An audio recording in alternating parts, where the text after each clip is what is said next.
오늘 벌써 마무리가 됐죠? 네. 그래서 이제 김은철 교수님이 이제 밀린다원경 잘 해주시고, 지난 시간에는 이제 우리 혜 교수님 좋은 말씀 듣고, 오늘은 좀 재미없지만 재밌게 들어주시면 고맙겠습니다. 네, 보현행원품은 먼저도 말씀드렸지만, 우리 보통 글자들을 보현행자라고 그래요. 네, 보현행을 실천하는 사람들에 대해서 보현행자라고 그러고, 바로 보현행원품에서 말씀하는 내용이 바로 보살행이라고 우리가 볼 수가 있겠습니다. 우리가 보살행을 상구보리 하와중생이라는 말을 많이 쓰죠. 그래서 오늘은 수학본부터 시작을 해서 마무리까지 하겠는데, 오늘은 다른 것에 비해서 조금 좀 굉장히 깁니다. 긴데 같이 읽어가면서 수학본부터 한번 시작을 해보겠습니다. 조금 길어도 한번 같이 읽어보시죠. 수학본. 선남자여 또한 항상 부처님을 따라 배운다고 하는 것은 이 사바세계의 비로자나여께서 처음 발심하실 때로부터 정진하여 물론자냐고 불가설의 몸과 목숨을 고시하시되 가죽을 벗겨 종이를 삼고 뼈를 쪼개어 붓을 삼고 피를 뽑아 먹물을 삼아서 쓰는 경전을 생사같이 샀더라도 법을 존중히 여김으로 신명을 아끼지 아니하거든 어찌 하며 왕이나 성원이나 촐락이나 궁전이나 정원이나 살림이나 일체 소유와 가지가지 나는 도인 것이며 내지 보리수화에서 대도리를 이루시던 일이나 가지가지 신통을 보이시사 가지가지 변을 이루시던 일이나 가지가지 부처님 몸을 나타사 가지가지 중에 처하시되 혹은 모든 대보살 중에 도량에 처하시고 혹은 성문과 벽집을 등 중에 도량에 처하시고 혹은 전륜성 소선 군속 등 중에 도량에 처하시고 혹은 찰젤이나 바라문이나 한자나 거사의 중에 도량에 처하시며 내지 철동방과 인비인 등 중에 도량에 처하시면서 이러한 가지가지 해중에서 원만하신 성은 마치 큰 물의 소리와 같게 하여 그들의 좋아함을 따라서 중생을 성취시키던 일이나 내지 열반의 뜻임을 나타시는 이와 같은 일체를 내가 다 따라서 배우기를 지금 제대신 기로자를 함께 하는 것이다. 이와 같이 하여 진국계 허공계 시방산세 일체 불찰의 모든 미신승에 계시는 일체 부처님께서 또한 나와 같이 하여 영영 중에 내가 따라 배우느니라. 이와 같이 하여 허공계가 다하고 중생계가 다하고 중생의 허공이 다하고 중생의 번뇌가 다하여도 나의 잇따라 배움은 다함이 없어 몸과 말과 뜻으로 짓는 일에 지치거나 싫어하는 생각이 없느니라. 문장이 조금 길긴 하지만은요, 거기 보면 중의 도량에 처하시고 중의 도량에 처하시고 이거 계속 반복이 되죠. 그래서 우리가 핵심적인 말을 뽑아본다면은 항상 부처님을 따라 배운다고 하는 것은 이것이 주어가 되겠고요. 맨 끝에 보면 끝에서 셋째, 밑에서 하나, 둘, 셋, 넷, 다섯, 여섯, 일곱째쯤 보면 일체를 내가 다 따라서 배우기를 지금의 세존이신 비로 자나 불계와 같이 하는 것이니라. 그래서 부처님을 따라 배운다고 하는 것은 부처님이 한 그대로 내가 따라서 한다는 얘기입니다. 그래서 가운데 불가설 몸과 마음 거기서부터 시작을 해서 그 서술어 그 앞까지는 이것이 이제 이 관의 과정 방법이 되는데, 요거를 다른 말로 용맹정진이라고 해요. 내가 부처님을 따라 배운다는 것은 어떻게 하느냐? 용맹정진이라고 하는 여기 수행이죠. 이런 수행을 그대로 부처님이 하신 대로 따라하는 것. 이렇게 해서 부처님이 하신 일을 그대로 따라하는 것이 바로 그 수학분의 핵심이라고 볼 수 있겠습니다. 그럼 우리가 부처님이 어떻게 우리가 수행하셨는가를 좀 알아야 되겠죠. 근데 여기가 굉장히 중요한 말이 나옵니다. 중요한 말이 나오는데, 셋째 줄에 가죽을 벗겨 종이를 삼고 뼈를 쪼개어 붓을 삼고 피를 뽑아 먹물을 삼아서 쓴 경전. 이 경전이라는 건 이제 부처님이 쓴 경전을 말하는 거죠. 근데 부처님은 어떻게 썼느냐? 이게 굉장히 유명한 구절입니다. 가죽을 벗겨 종이를 삼는다. 이거를 원문으로 본다면요.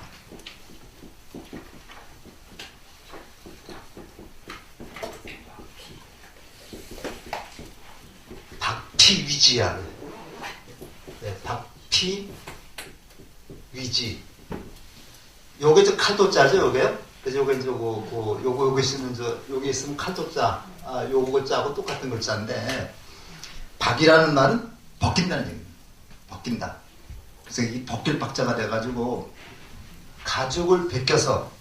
내 가죽을 벗겨서 종이를 만든다. 그러니까 부처님이 이 경전의 말씀을 한 말씀 하시기 위해서 얼마나 자기 목숨과 같은 그런 애를 썼는가 알 수 있죠. 가죽을 벗겨 종이를 만든다. 그 다음에 뼈를 쪼개서 붓을 삼는다. 이거는 우리가 석골,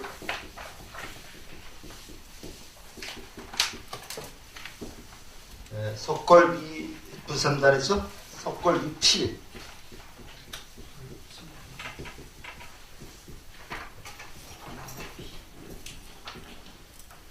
한글 좀 글자 좀 알아볼 것 같아요? 이게 막 흘려 쓰는 거 아닙니다. 정자로 쓰는 겁니다. 석자는 이게 무슨 얘기냐면요. 이 석자는 가른다, 쪼개다. 그러니까 내 뼈를 쪼개가지고 그것으로 붓을 삼는다. 그러니까 가죽을 종이로 삼고 내 뼈를 쪼개서 붓을 삼아가지고 그 다음에 이제 뭐가 됩니까?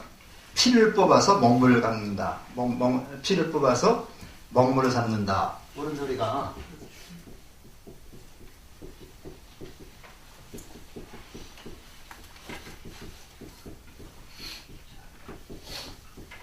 여기 이제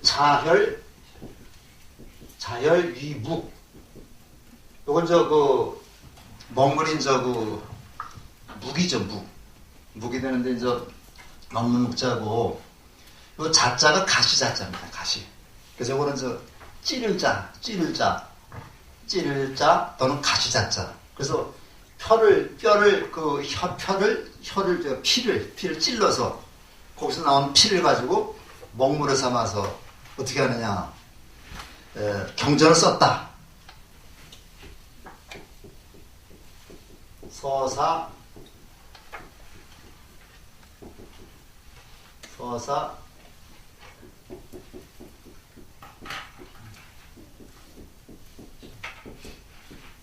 서사 경전이라고 그래요. 그래서 요 말씀이 여기서 나와가지고 자기 온 생명을 다 바쳐서 책을 쓰는 걸 그런 것을 이렇게 얘기를 합니다. 가죽을 벗겨서 종이로 삼고 그 다음에 뼈를 부셔서 붓으로 삼고 피를 짜내서 먹으로 삼고 그렇게 해서 지필묵이 나오죠. 그래서 경전을 썼다. 부처님이 이렇게 경전을 쓰고 이렇게 제사를 가르쳤다는 얘기입니다. 서울에 가면 묵정동이라고 하는 동네가 있습니다. 들어봤어요? 필동이라는 동네도 있어요. 필동 들어봤어요? 네. 지금 동국대학교 있는 데가 필동입니다. 필동이고 바로 우리가 대학 다닐 쪽에 필동에서 제일병원 있는데 거기 충무국민학교가 있었어요. 지금도 있는지 거기가 묵정동이거든요. 그게 왜 필동 묵정동이냐면요. 거기 옛날에 남산권 세님들이 살던데 남산권 세님들이 살면서 어떻게 씁니까? 가서 붓을 갖다가 붓을 다 벼시 쓰니까 먹물을 갖다가 이렇게 갈아가지고 글씨 쓰잖아요. 그래서 붓을 쓰는데 남산권 세님들이 얼마나 공부를 열심히 하고 붓을 다 또 이렇게 글씨를 많이 썼는지 거기서 나오는 먹물이 우물을 이뤘다 해서 묵정동입니다. 묵정동이고 거기가 무슨 얘기냐면 옛날 남산권 사람들이 책 읽던 데거든요. 그래서 못 쓰게 된 붓이 있죠. 이 붓을 갖다가 묻는 물을 필총이라고 그래요. 필총. 그거 이제 필총이라고 하는데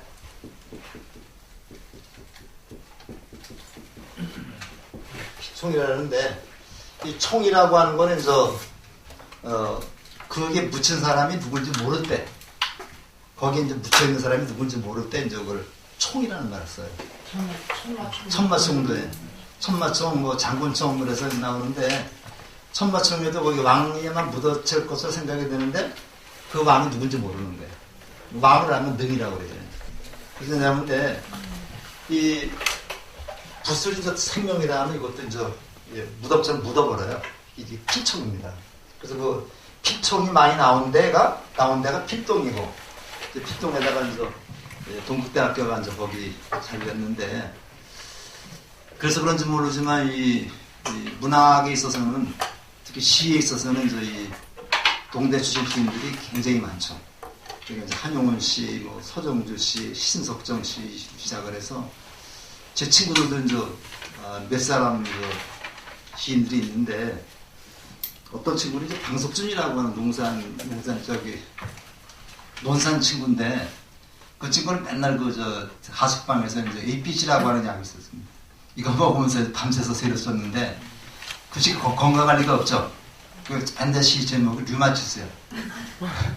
류마티스 1, 류마티스 2 이렇게 해서 결국 등단을 했는데 나중에 보니까 자살했다는 그런 소식이 나오더라고요. 그래서 이렇게 해서 요새는 그 시인들 소설들도 건강하지 않으면 그거 못 써요. 못 쓰는데 이제 제 친구 중에서 이제 소설 쓰는 친구가 하나 있는데 이원규라고 이제 여기 인고 나왔어요. 그 인고 앞에 보니까 거기 뭐 한국문학상 수상자 받았다고 이제 이렇게 자막으로 나오고 그러는데 지난 여름에 이제 그 친구가 그 소설 썼다고 하나 갖다 줬는데 그것 때문에 그걸 가지고 상을 받았더라고요. 저는 소설도 못 쓰고 시도 못 쓰고 이렇게 됐습니다. 그래서 이제 이렇게 돼서 부처님이 이렇게 고생을 시를 썼다는 얘기, 경전을 썼다는 얘기죠. 쓴 게 아니라 이제 말씀을 했다는 얘기를 가르쳤는데 이제 거기 나와요. 또 이제 그런 경전을 수밀산처럼 쌓더라도 이렇게 경전을 수밀산처럼 쌓더라도 용맹정진하지 않으면 아무 소용이 없다는 얘기죠. 이렇게 이제 우리가 부처님이 이렇게 진리의 말씀을 전했는데 이런 진리의 말씀을 우리가 신명을 다 바쳐서 공부해야 된다는 얘기입니다. 그래서 이제 그 부처님 전생 이야기는 설산동자기가 나와요. 우리가 이제 그 용맹정진을 할 때 설산동자 얘기를 이제 많이 하는데 설산동자 이제 말씀은 많이 들었을 거예요. 이제 그 옛날에 그 히말라야 산맥에서 수행자가 이제 그 도를 깨치기 위해서 이제 공부를 하고 있는 겁니다. 아무리 공부를 해도 수행을 해도 요 부처님의 경지가 머리카락에서 오락가락하긴 하는데 딱 와닿지가 않아요. 그래서 계속해서 수행을 하는 겁니다. 참선도 하고 그래야지 하는데 어느 날 이제 그 공중에서 이런 소리가 들렸어요. 무슨 소리가 들렸냐면요. 아주 굉장히 유명한 말씀인데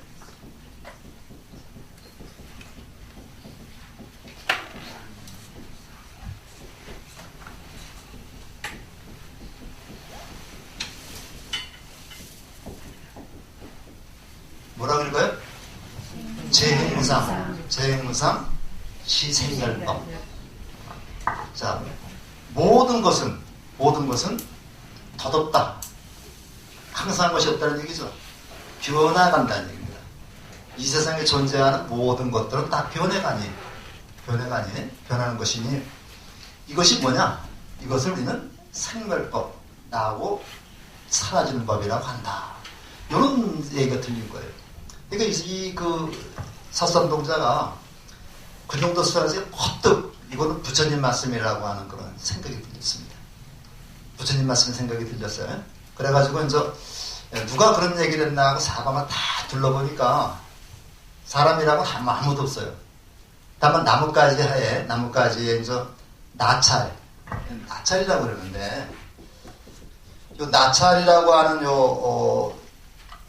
귀신인지 뭔지 모르지만은 이 존재는 사람의 피와 살을 먹고 사는 존재가 나찰입니다. 여기 이제 천룡팔배한테도 이제 쭉 나오고 그러는데, 그게 이제 나찰인데, 아무도 그 나찰이 이제 빨간 혀를 날름날름대면서 이제 있는 거예요. 그러니까 이제 이 설산동자가 사람이 아무도 없으니까 나찰한테 합장을 했어요. 합장을 하고서 당신이 지금 이 말씀 하셨습니까? 하고 물어봤어요. 그러니까 나찰이 뭐라고 얘기하느냐면 나는 배고파서 헛소리한 거다.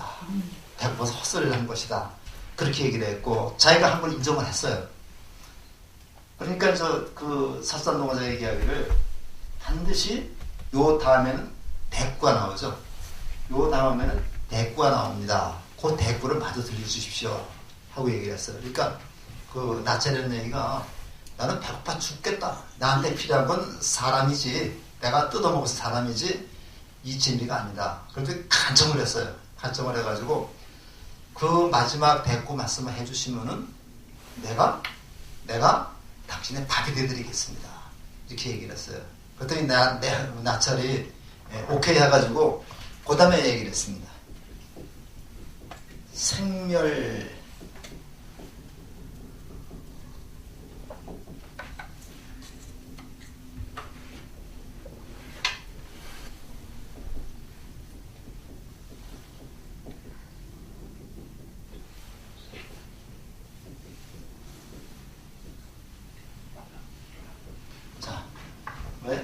생멸 이자입니다. 생멸멸이 정멸위락이라. 무슨 뜻이에요? 생하고 멸하는 것. 여기 생하고 멸하는 것이 있기 때문에 이 세상이 자꾸 변해간다 그랬죠.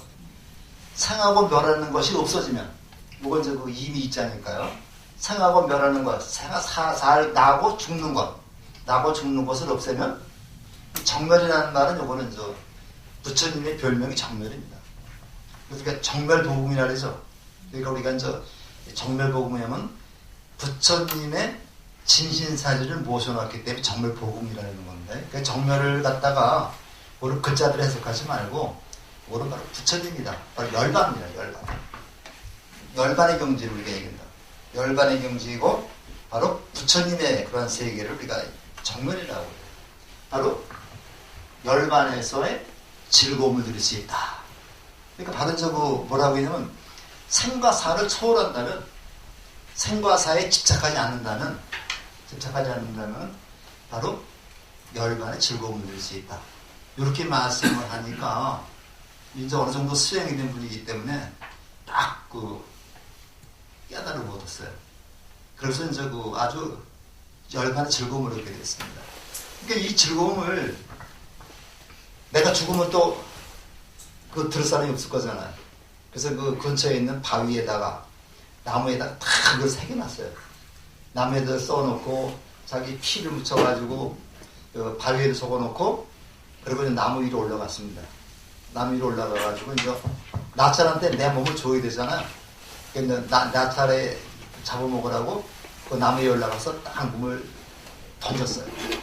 던지는 순간에 나찰이 범천으로 바뀌어가지고 그 설산동자를 사뿐히 받아서 내려놨다. 이런 것이 이제 나오는데 여기 바로 열반경 4국에 나옵니다. 열반경이라는 경전이 있죠.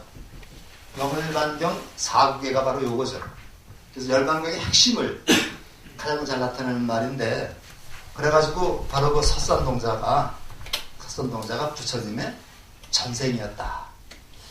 부처님이 이제 깨달음을 얻기 전에 한 500번 정도, 정확히는 480 몇 번 정도 이렇게 윤회를 하면서 이제 공덕을 쌓거든요. 여기는 이제 사람으로도 나오고 수행자로 나오고 어떤 때는 사슴으로도 나오고 그러는데, 바로 그 부처님은 이렇게 수행을 했던 분이라는 거예요. 자기 목숨을 걸어 수행한 분이다. 그래서 요렇게 우리가 부처님이 경전의 말씀을 하시는 거나 요런 식으로 우리가 수행 정진하는 말씀이 결국 같다고 볼 수 있어요. 그러니까 우리가 부처님이처럼 공부하기 위해서는 어떻게 해야 된다고요? 목숨을 바칠 정도로 용맹정진하지 않으면 안 된다. 다시 말해서 요거를 다른 말을 좀 부드러운 말로 하면 간절하게, 우리가 이제 기도를 해도 그래요. 기도를 해도 이제 적당히 하면 절대로 부처님 눈 하나 깜짝하지 않습니다. 아주 간절하게 하면 안 이루어지는 게 하나도 있다고 그래요. 이런 것을 이제 그 경전에 보면요, 제자들하고 부처님이 그 대화할 때 그런 얘기 굉장히 많이 나옵니다. 근데 그 화엄경이나 뭐 법화경 같은 그런 그 대승경전은 안 나오고 니까야라든가 야암경에 가면은 부처님이 이제 그 제자들한테 아주 할아버지가 손자한테 얘기하는 것처럼 자세히 얘기를 해주고 있어요. 그래서 결과적으로 우리가 이제 어떤 점 우리가 좀 관심을 가져야 되느냐면 부처님이 이렇게 자기 온몸을 바쳐서 법을 설했듯이 우리도 부처님 법을 공부하기 위해서는 목숨을 버릴 수 있는 간절함이 있어야만 된다. 이렇게 공부를 하라는 얘기입니다. 그래서 제가 기록을 보면요, 꼭 뭐 불교가 아니더라도 옛날에 우리 할아버지들이 공부할 때는 아주 무시무시하게 공부했다 그러죠. 그래서 그 상투가 있는데 상투를 여기 그 끈을 내가지고 상투를 저기 매서 고개를 숙이면 이 상투가 저기 뽑히죠. 그렇게 공부를 하기도 하고요. 심한 사람은 앞에다 칼을 꽂아놨다고 그래요. 칼을 꽂아놓고서 조라서 머리가 숙어지면 칼이 여기 이마를 찌르게 그렇게 해서 공부를 했다고. 그래서 이게 좀 장난은 아닌가 봐요. 그렇게 꼭 그렇게 하려는 건 아니라 열심히 하라는 말씀이겠죠. 그래서 그런 노력과 그런 영감도 따라야 되겠지만은요, 그런 노력이 없이는 성공할 수가 없는 거예요. 그래서 게으른 천재보다는 역시 열심히 하는 그러한 그 바보가 낫다고 그럽니다. 그래서 그 에디슨도 그랬다고 그러죠. 내가 이렇게 유명한 발명가가 된 것은 1%의 영감과 99%의 노력으로 된 것이다.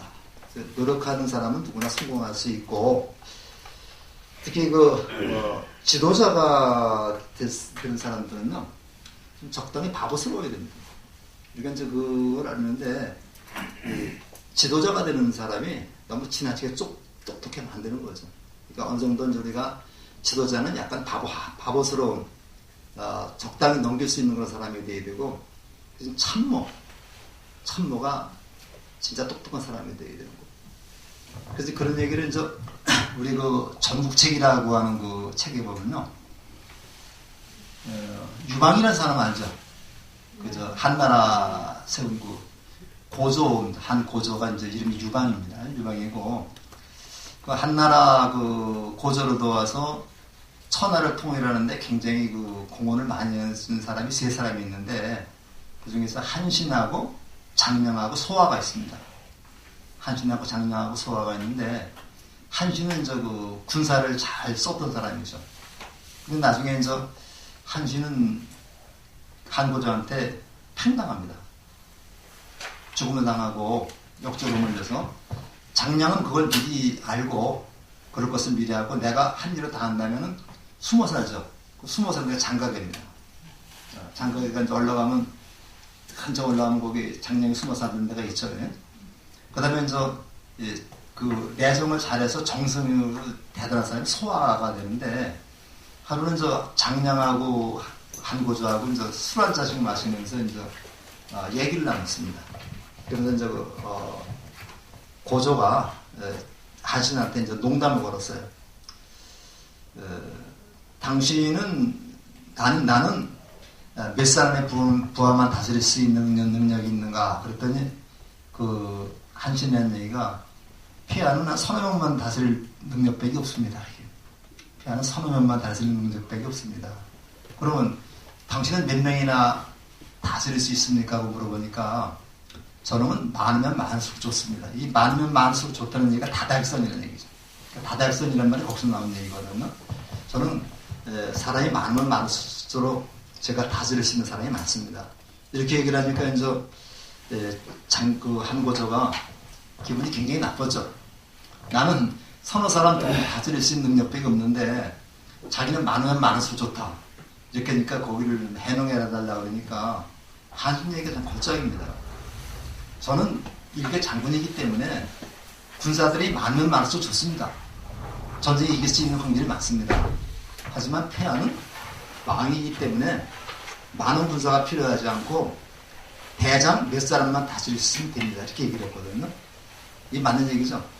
근데 이제 저기가 그 왕이 너무 똑똑해가지고 참모가 할 일까지 다 하면은 그 나라 망해버립니다.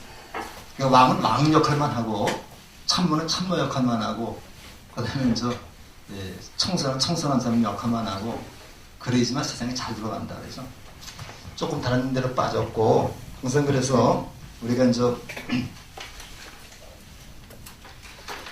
부처님이 그 경전을 만드신 아마 그런 것을 본받아가지고 용맹정진하지 않으면 안 된다. 그런 얘기를 했고요. 여기 이제 비로자나 열애라고 비로자나불 나오는데 화엄경은 그 설법주가 비로자나불입니다. 비로자나불인데 실제로 비로자나 부처님이 설법을 한 게 아니고 비로자나 부처님을 대신해서 문수보살이라든가 보현보살 이런 분들이 대신 설법을 했어요. 그래서 우리 천태대사가 교상판석에 보면은 화엄경은 이제 부처님이 깨닫고 나서 21일 동안 설한 경전이라고 그러죠. 누구도 화엄경을 이해를 못했기 때문에 다시 부처님이 방법을 바꿔가지고 아함경을 12년 동안 설하고 방등경을 8년 동안 설하고 그 다음에 반야경을 22년 동안 설하고 마지막으로 법화열반경을 8년 동안 설했다. 그래서 50년이 나옵니다. 그래서 그렇게 나오는데 그만큼 이제 이 화엄경은 부처님이 깨닫고 나서 그 핵심적인 요체를 설한 것이고 그것의 설법주가 이제 비로자나 부처님인데 그래서 이제 비로자나불이 여기 나오는 겁니다. 이렇게 좀 넘어가시도록 하고요. 나머지 그냥 저기는 용어 같은 것을 한번 읽어보면 아시겠습니다.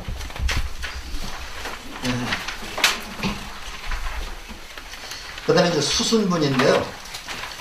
수순분은 항순 중생가라고 얘기를 합니다. 항순 중생가라고 말하는데, 항순이라고 하는 말은 항순 또는 수순이라고 하는 말은 뜻을 거스르지 않고 부처님의 뜻에 부합하면서 중생을 이롭게 한다는 그런 얘기입니다. 그러니까 어떻게 하면은 부처님의 뜻에 거스르지 않으면서 중생을 이롭게 할 수 있을 것인가. 요것에 대한 말씀이 바로 수순분이라고 알고 있는데, 요거는 너무 길으니까 앞부분만 한 달러만 읽어보고 시작을 하겠습니다. 선남자여 또한 항상 중생을 수순한다는 것은 진법계, 허공계, 시방세계에 있는 중생들이 가지가지 차별이 있으나 이른바 알로 낳는 것, 해로 낳는 것, 스키로 낳는 것, 화에서 낳는 것들이 혹은 지수와 공원에 의지하여 살기도 하고 혹은 화곡이나 주목에 의지하여 살기도 하는 저 가지가지 생명과 저 가지가지 몸과 가지가지 형상과 가지가지 모양과 가지가지 수명과 가지가지 중족과 가지가지 이름과 가지가지 신성과 가지가지 지경과 가지가지 욕망과 가지가지 행동과 가지가지 거동과 가지가지 의복과 가지가지 음식으로 가지가지 마을이나 성읍이나 인연에 처하며 내지 모든 천룡 발보와 인리인 등과 밟는 것, 도발 가진 것, 내발 가진 것, 여러 발 가진 것들이며 항상 있는 것, 항상 없는 것, 생각 있는 것, 생각 없는 것, 생각 있는 것도 아니요 생각 없는 것도 아닌 여러 가지 중생들을 내가 수순하는 가지가지로 받아 섬기며 가지가지로 공양하기를 부모와 같이 공경하며 스승이나 아라하냐 내지 부처님과 조금도 다름없이 받들 때 병든 이에게는 어두운 길을 보고 길 잃은 이에게는 바른 길을 가리키고 어두운 밤중에는 광명이 되고 가난한 이에게는 보배를 얻게 하느니 보살의 이와 같이 평등한 일체 중생을 이해하게 하는 것입니다. 자, 여기까지만 읽겠습니다. 여기도 보면요, 항상 중생을 수순한다는 것은, 여기 주어죠? 항상 중생을 수순한다는 것은, 고달락의 맨 끝에 보면요, 평등히 일체 중생을 이익하게 하는 것이다. 항상 중생을 수순한다는 것은 중생을 차별적으로 대우하지 않고 모든 중생을 똑같이 평등하게 대우해서 대접해서 이익하게 만드는 거. 이거 핵심입니다. 핵심인데 거기 보면 둘째 줄에 보면 알로 낳는 것, 태로 낳는 것, 습기로 낳는 것, 화에서 낳는 것, 이게 쭉 설명이 됩니다. 설명이 되고 거기서 이제 하나, 둘, 셋, 넷, 다섯, 여섯, 일곱, 여덟째 줄 맨 끝에 보면 형상 있는 것, 형상 없는 것, 생각 있는 것, 생각 없는 것, 생각이 있는 것도 아니고 생각이 없는 것도 아닌 이러한 여러 가지 중생들을 이렇게 나오죠. 그래서 이걸 우리가 보통 구류중생이라고 해요. 구류중생이라고 얘기를 하는데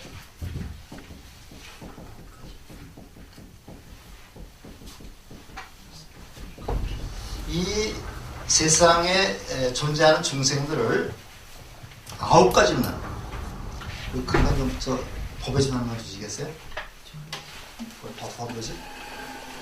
왜 꼭 하나만 주시겠어요? 이게 이제 구중생인데 여기 이제 금강경에 나옵니다. 여기 금강경에 이제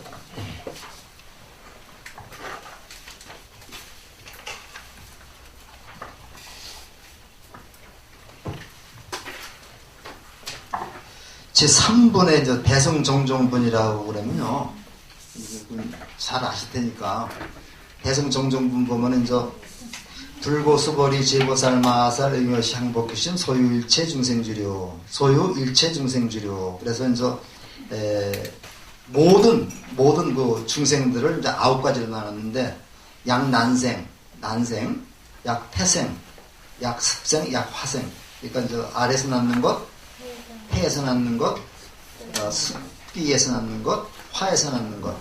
그 다음에 약유색. 요거는 이제 모양이 있는 것, 약무색, 모양이 없는 것. 약유상, 요건 생각이 있는 것, 약무상, 생각이 없는 것. 약비유상, 비무상, 생각이 있는 것도 아니고 없는 것도 아닌 것.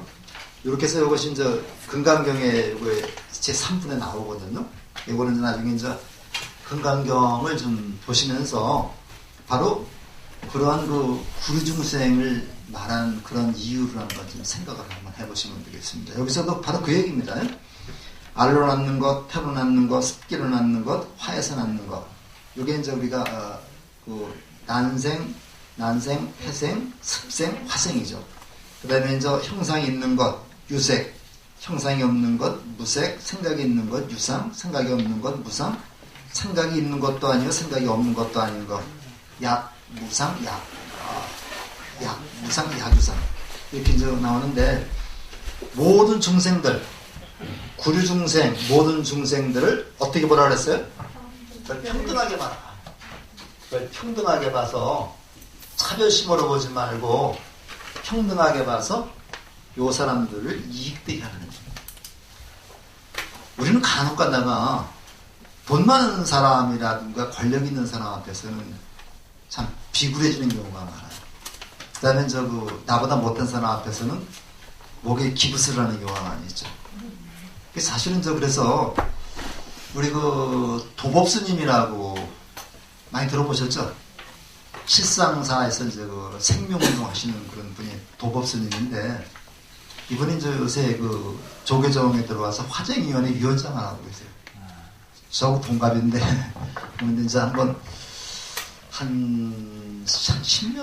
10년쯤 될 겁니다. 이제 한번 이 불교신문을 보니까 도법스님이 이제 그 조계사에 오셔가지고 이제 법문을 하신다 그래가지고, 제가 이제 아침 한 9시쯤 출발을 했어요.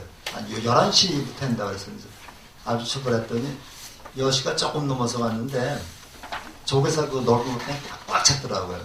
그래서 무조건 들어가서 했더니 어떤 그 노보살님이 자리를 양보해가지고 이제 같이 바로 어간 바로 옆에서 이제 한번 법문을 들었는데, 늦게 온 사람들은 이제 조계사 마당으로 가득 찼었어요. 그러면 가까이서 이제 1시간 동안 생명곡에 대해 들었는데, 물론 법정 스님도 계시고 성철 스님도 계시지만은요, 가장 우리仏자들이 존경하는 그 제1호 대상이 바로 도법스님입니다. 지금 이제 제도권에 들어가 계신데, 우리가 이제 실상사도 가서 이제 반야하고 실상도 가서 이제 그 도법스님 몇 번 뵀어요. 뵀는데 제가 아마 지리산 거기 제가 지리산인가 여기가 지리산 이제 이렇게 운동하시면서 이제 거지 같은 그런 그 옷을 입고 이제 들어오시고 그러더라고요. 그런 분인데 그분이 이제 그 하신 그 아주 유명한 말씀이 한국 불교는 힘 있는 자 앞에서는 비구라고, 힘 있는 자 앞에서는 비구라고, 그 다음에 가난한 자 앞에서는 당당하다. 이것이 한국 불교 현실이다. 근데 사실은 어떻게 돼야 되는 겁니까? 힘 있는 자 앞에서는 당당하고, 가난한 자 앞에서는 한없이 낮춰야 되는 겁니다. 그래서 이제 청와대에서 이제 한번 그 종교 지도자들 초청할 때 의뢰 김수환 추기경은 먼저 초청을 합니다. 그 대통령하고 독배를 하고 나서 그 다음에 이제 뭐 기독교 또 뭐 강원년 목사 또 초청을 해가지고 따로 그 대화를 하고 그래서 그 전 얘기입니다. 그 다음에 나중에 이제 뭐 7대 종교라 해가지고 불교, 원불교, 뭐 천도교 뭐 이런 기타 종교 지도자들을 같이 불러요. 같이 불러서 이제 그 대통령이 뭐 의견 듣고 그런 적이 있는데, 과연 그렇게 해서 우리가 이제 그 정치권에서 김수환 추기경을 먼저 불러서 독배라고 나머지 종교 지도자들을 나중에 부른다. 이건 말이 안 되는 소리죠. 우리가 이제 불교 신도들이 한 뭐 2,500만 뭐 얘기를 하고 있는데, 뭐 2,500만은 안 되겠지만은 천주교 신자가 요즘에 한 500만 정도 된다. 근데 그 당시 그 전두환 때나 이쪽에는 많아야 한 200만 밖에 안 됐을 거예요. 근데 그 천주교의 김수환 추기경이 가장 신망받는 그 종교 지도자로 부각이 됐거든요. 이건 왜 그래요? 천주교가 이제 가난한 사람들 앞에서 몸을 하나씩 낮추고 권력계 독재자 앞에서는 큰 소리 냈기 때문에 그랬던 거죠. 우리가 이제 잘 아시겠지만은 옛날에 이제 박정희 대통령이 해인사 찾아갔어요. 해인사 찾아가서 이제 듣자 하니까 여기 뭐 성철이라는 스님이 있다 그러는데 한번 내가 보고 갈래니까 내려오라 그래라. 그러니까 이제 거기서 해인사 스님이 그냥 그 백년까지 막 뛰어갔습니다. 지금은 차라도 있어요. 그때는 아마 차가 없었던 모양입니다. 뛰어가는데 한 시간 정도 걸리지, 백년하면 이제. 뛰어가서 이제 성서 스님한테 이제, 스님, 가깝게서 오셨는데, 한번 얼굴 보겠다고 내려오라시랍니다. 그렇게 했더니 성서 스님이 뭐라 그러는지 알아요? 얼른 뛰어내려갔죠? 또 뭐라 그랬어요? 야, 네가 보고 싶으면 네가 올라오라 그래라. 그렇게 얘기했다고 그래요. 그랬더니 이제, 박정희 대통령이 이제, 올라가기 싫었던지 거긴 안 갔다 그럽니다. 지금 같았으면 갔을 거예요. 아마 차가 들어가니까. 그때는 아마 차가 못 갔던 것 같습니다. 그래서 이 정도 우리가 좀 당당함이 있어야 되지 않을까 그런 생각이 드는데, 근데 요즘에는 뭐 좀 조계종 스님들이 뭐 하고 그러는데 모르겠습니다. 가서. 근데 이게 우리가 이제 누구 앞에 당당하고 누구 앞에 비굴한 게 아니라 차별심이 없어야 되겠죠?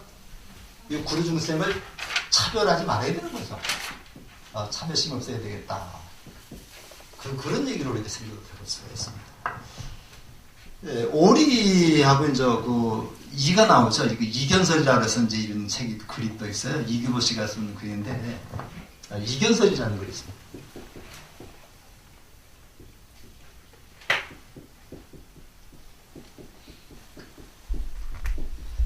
유명한 글인데, 여기 이자입니다, 여기. 이제 사람 살 뜯어먹는 이 있죠. 여기 이제 요 이인데, 아마 오리라고 생각이 드는데, 오리하고 이제 이하고를 비교해가지고, 어떤 사람이 그런 얘기를 했어요, 이제. 이기보 선생한테. 오리는 함부로 죽이면 안 되지만, 이는 아무 때나 죽여도 된다. 왜냐? 이는 미물이고, 오리는 그래도 큰 생명체죠. 그러니까 이제 이기보 선생이, 그건 무슨 말이냐? 이나 오리나 같은 생명체가 아니냐? 근데 오리는 죽이면 안 되고 이는 죽이면 된다는 게 말이 되느냐? 그건 평등사상이 아니다. 이렇게 이제 그 주장하는 게 이경설이라는 책 글이거든요. 그래서 우리가 그렇게 볼 때 모든 생명은 다 평등한 겁니다. 모든 생명이 평등하기 때문에 우리가 이제 그런 관점에서 요거는 얘기를 하는 거죠. 그래서 보면은 그래서 그 뒤에 니는 얘기가 나옵니다. 가서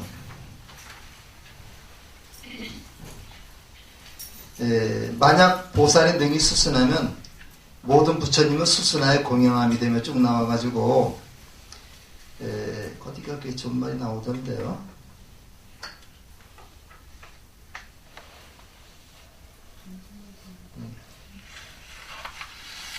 뭐 아픈 사람에게 약이 주고 오는 게 나오던데.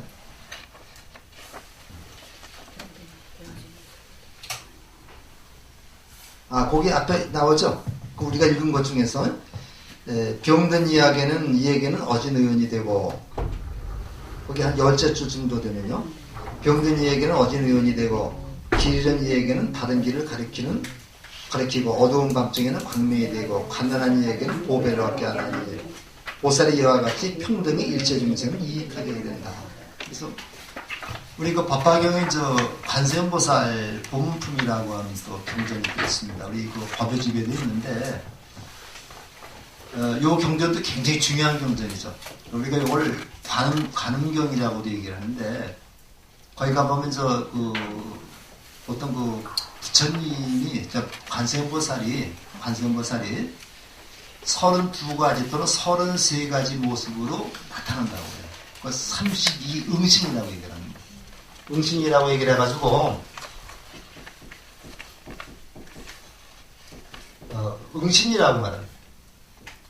이 응신이라는 말은 내가 원할 때 모습을 드러내는 그런 것을 응신이라고 그래요. 그래서 배가 아픈 사람한테는 의사가 되어 나타나고, 그죠? 가난한 사람에게는 돈을 주는 사람이 되어 나타나고, 그 다음에 배고픈 사람에게는 밥을 주는 사람으로 나타나고, 이런 식으로 나타나서 우리가 원하는 대로 다 따라 도와준다는 그런 얘기가 나오는데, 우리가 길 잃은 사람한테 길을 안내해주는 밝은 빛이 되고, 아픈 사람에게는 의사가 되어서 그 사람이 생명을 건지게 해주고, 그 다음에 지혜롭지 못한 사람은 우리가 지혜롭게 가르쳐서 같이 생활할 수 있게 해주고, 이게 평등이라는 얘기입니다. 우리가 평등이라는 것이 그 사람이 처해 있는 상황에 알맞게끔 행동하도록 도와주는 게 평등이 되는 거죠. 이 장자에 보면 그런 얘기가 나와요. 오리와 닭이 나옵니다. 오리와 닭이 나오죠. 오리와 닭인가요? 오리가 다리가 짧죠. 우리가 다리가 짧죠. 오리하고 닭이 또 기른 게 있는데. 거위 말고 또 뭐 있어요. 가서 근데 만약에 키가 작은 사람하고 키가 큰 사람하고 이거를 평등하게 한다 그래서 키가 작은 사람의 다리를 잘라가지고 이웃을 읊는 거잖아요. 그래서 장자에 보면 그런 얘기가 나오거든요. 하나는 오리인데 하나는 잘 모르겠습니다만은 오리와 다리가 짧은 그 동물하고 긴 동물이 있는데, 요거를 긴 동물의 다리를 잘라서 짧은데 이어주는 게 평등이 아니라는 얘기죠. 평등이라는 개념은 키가 작은 사람은 작은 사람대로 생활할 수 있게 해주고, 다리가 키가 큰 사람은 키가 큰 사람대로 인격을 좀 생활할 수 있게 해주고, 요게 평등이라는 얘기입니다. 이렇게 평등이라는 개념이, 그러니까 예를 들어서 우리가 밥을 먹을 적에도, 밥을 줄 적에도 배가 고파서 열을 굶는 사람한테는 밥을 조금 더 주고, 그 다음에 배가 별로 고프지 않은 사람은 밥을 조금 주고, 이게 평등이 되는 거죠. 이걸 갖다가 똑같이 배가 고픈 사람이나 안 고픈 사람 똑같이 주는 건 평등이 아니라는 얘기입니다. 그래서 우리가 보시도 마찬가지입니다. 보시도 돈을 1억 가진 사람이 100만 원 보시하는 거하고, 100만 원 가진 사람이 10만 원 보시하는 거하고, 이게 차별을 두면 안 된다는 얘기죠. 그러니까 1억 가진 사람이 100만 원 보시하는 거나 100만 원 가진 사람이 10만 원 보시하는 거나 어떤 의미에서는 10만 원 보시가 더 큰 보시가 될 수도 있는 거죠. 그래서 그런 것을 우리가 인정해주고 그런 것을 평등하게 생각해주는 것이 바로 평등이라는 개념으로 볼 수가 있습니다. 그래서 이제 그런 얘기들을 이제 해주고 있으면서 그런 얘기가 이제 어떠한 까닭인가 하는 것이 다 그런 게 연결이 되고 있습니다. 거기 있고 요거하고 연관돼서 이제 유마경이라는 경전이 있죠. 그래서 우리 유마경이라는 경전이 보면 이제 유마거사가 이제 그 부처님의 제자들이나 보살들을 굉장히 혼내주는 그런 그 내용의 경전인데 유마거사가 이제 아프었어요. 병이 나서 이제 부처님이 제자들한테 이제 문병을 가라고 그러죠. 근데 이제 사리불부터 시작해서 10대 제자가 다 못 간다고 그랬습니다. 왜냐하면 이제 유마거사한테 한번 혼이 난 적이 있기 때문에 그러니까 보살들도 못 간다고 그래가지고 나중에 문수사리 보살이 이제 대표로다가 이제 문병을 갑니다. 굉장히 통쾌하죠. 이제 문수사리 보살이 유마거사인데 이제 그 문병을 가는데 딱 문병을 가니까 이제 유마거사가 저기가 그 문수사리 보살이 문병을 가지고 물었어요. 우리도 문병 가면 묻죠. 어디가 얼마나 아프십니까 묻죠. 그래서 이제 그 문수보살이 이제 유마거사요. 당신 병은 왜 생겼으며 얼마나 오래되었으며 어떻게 하면 나을 수 있습니까? 이렇게 질문을 했어요. 당연히 이런 질문 하죠. 문병을 가면 하니까 유마거사가 말씀했습니다. 문수사리요. 어리석음으로 애옥에 집착하면 병이 생깁니다. 어리석음으로 애옥에 집착하면 병이 생깁니다. 중생이 앓고 있으므로 나도 앓고 있습니다. 만약 중생의 병이 사라지면 나의 병도 사라지게 됩니다. 왜냐하면 보살은 중생을 위해 생사에 들어서기 때문입니다. 아주 유명한 말씀이죠. 중생이 아프기 때문에 내가 아프다. 중생이 병이 들었기 때문에 내가 병이 들었다. 중생이 병이 나면 나도 병이 낫는다. 이것은 바로 뭐라고 볼 수 있어요? 중생과 보살을 하나로 보는 겁니다. 이런 게 바로 평등사상이죠. 부처 따로 있고 보살 따로 있고 중생 따로 있는 게 아니라 중생과 보살이 중생과 부처가 하나라고 하는 같은 생명체라고 하는 이런 점이 우리가 염두에 둔다면은 남을 갖다가 차별하거나 멸시하거나 하는 일이 벌어지지 않을 겁니다. 여러분들이 좀 더 이제 부모가 돼가지고 이제 자식들을 잘 길러본 경험이 있으니까 아시겠지만은 어린애가 아들이나 딸이 아프면은 어머니가 더 마음이 아프죠. 아버지는 좀 덜 하더라도 어머니가 더 마음이 아프고 그런데 이런 것이 바로 저는 보살심이고 바로 보살의 마음이 아니겠는가. 이런 거를 대비심이라고 그래요. 요거 이제 대비심, 그냥 비심이 아닙니다. 이걸 대비심이라고 그러고,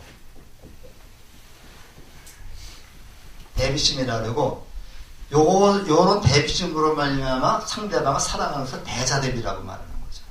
그래서 우리가 이제 이런 대비심, 중생의 아픔을 같이 아파하고, 그 다음에 기쁨을 같이 기뻐하는 그런 대비심의 표현이 바로 여기 수순분에서 말하는 거라고 우리가 생각을 할 수가 있겠습니다.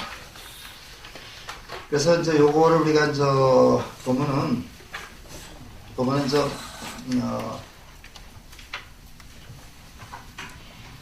조금만 더 읽어볼까요? 먼저 어떤 까닭인 거기서부터 시작을 해서 요거 조금만 더 읽어보고서 좀 쉬었다 하겠습니다.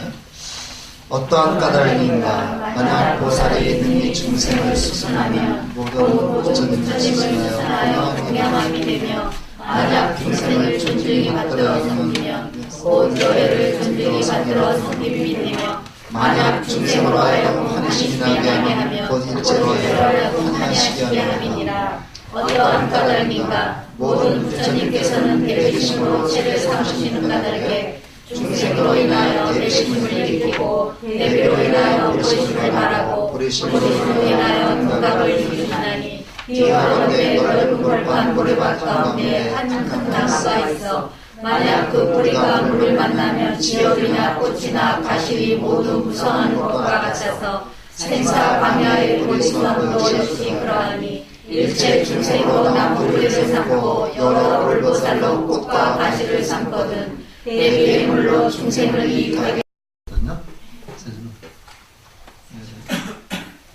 좀 많은 분들이 좀 접수 좀 하고 여기 있는 분이 다 했으면 좋겠지만 접수 좀 하고 그다음에 공부 좀 해서 좀 시험 좀 보고 제가 틀림없이 합격하도록 하겠습니다.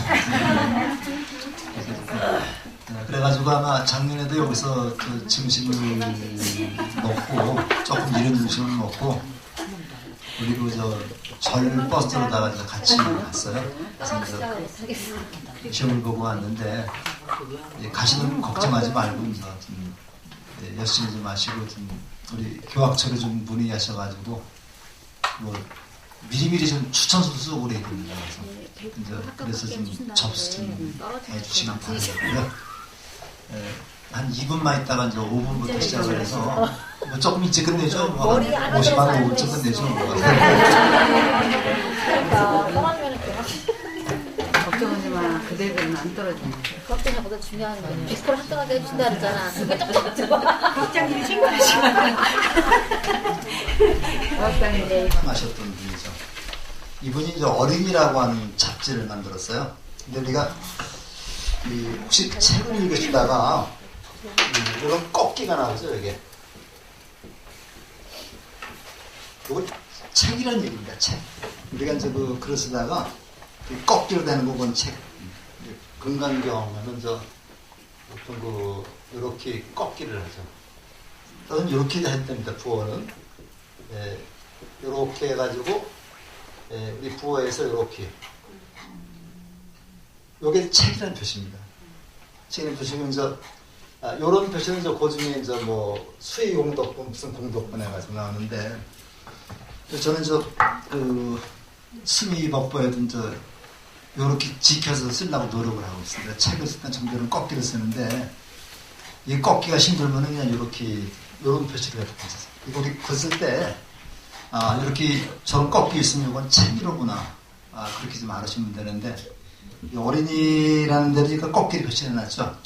잡지책이네요, 잡지책. 이제 어린이라는 그 잡지책을 만들어서 매월 그거를 했는데, 거기서 가끔 가다가 동시 모집을 합니다. 동시 모집을 했는데, 1923년에 당시 13살 된 수원소녀 최순애가, 최순실이가 아니고요. 최순애가 오빠 생각이라고 하는 동시를 써서 어린이라는 잡지에 입선이 됐습니다.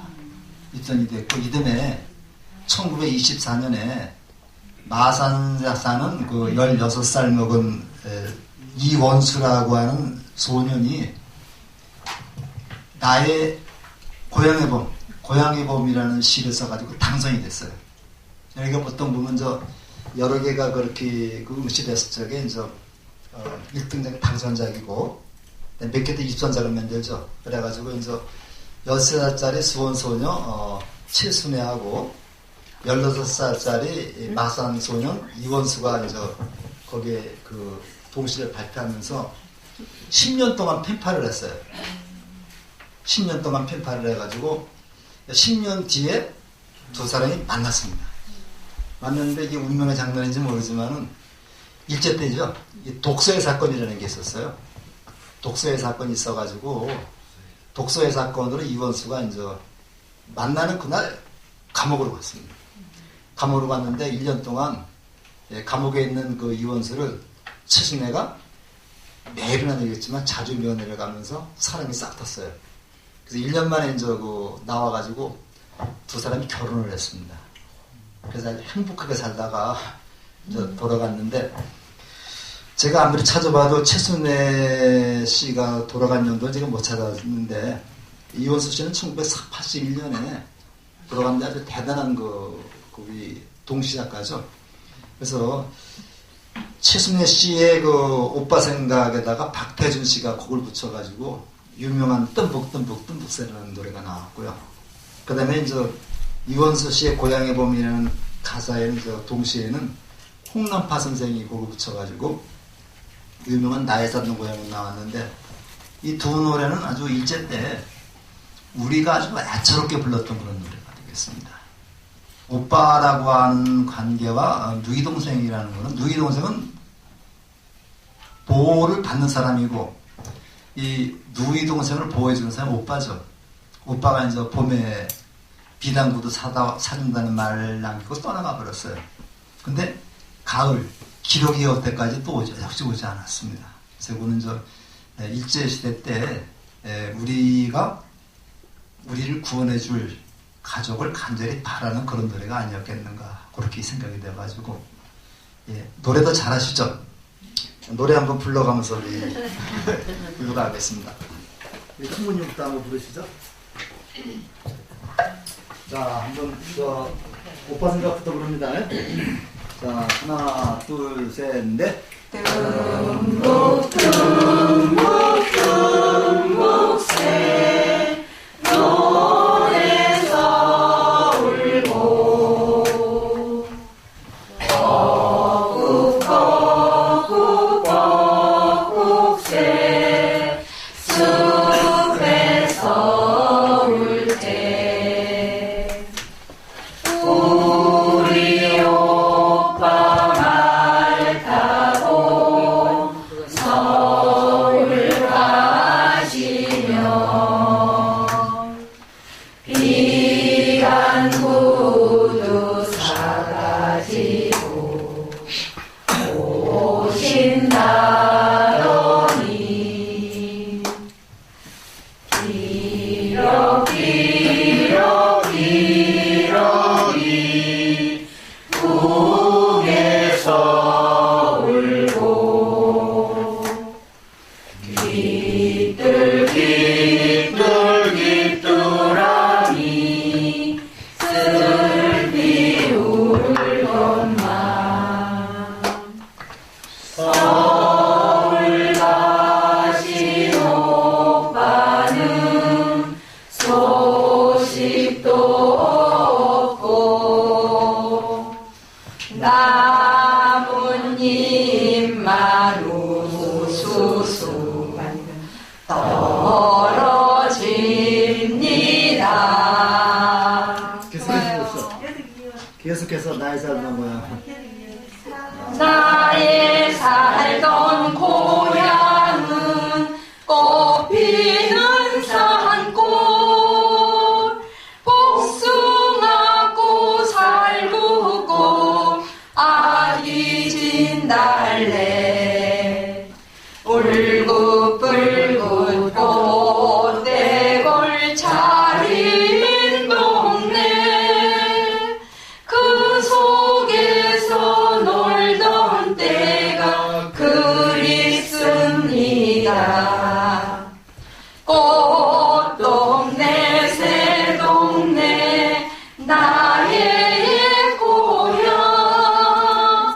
파란들 남쪽에서 바람이 불며 내가 예수양모들 춤추는 동네 그 속에서 놀던 때가 그립습니다.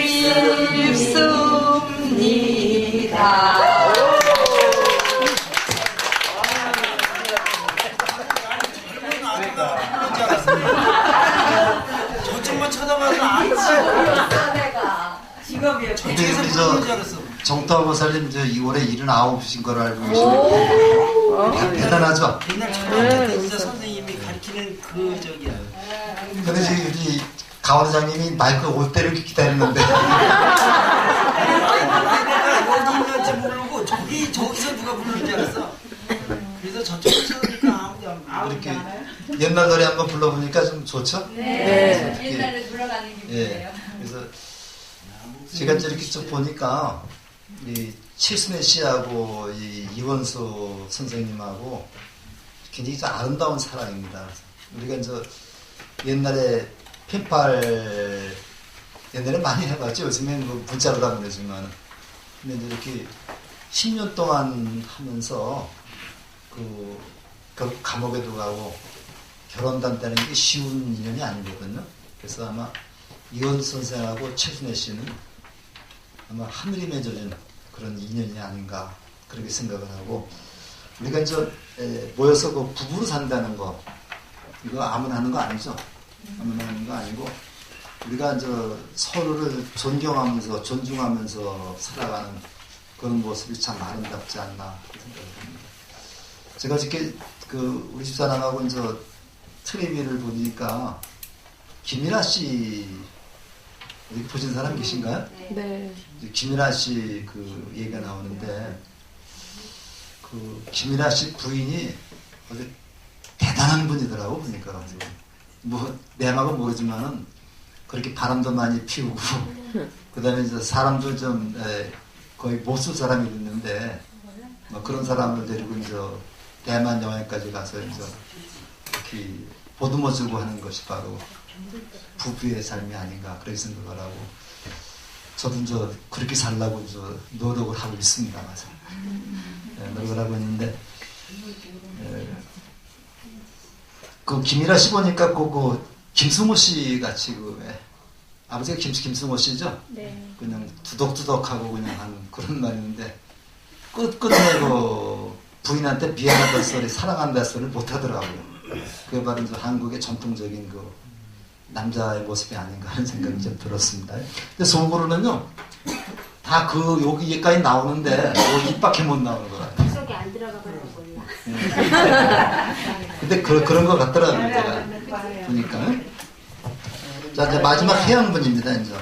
해양문인데 같이 읽어보겠습니다.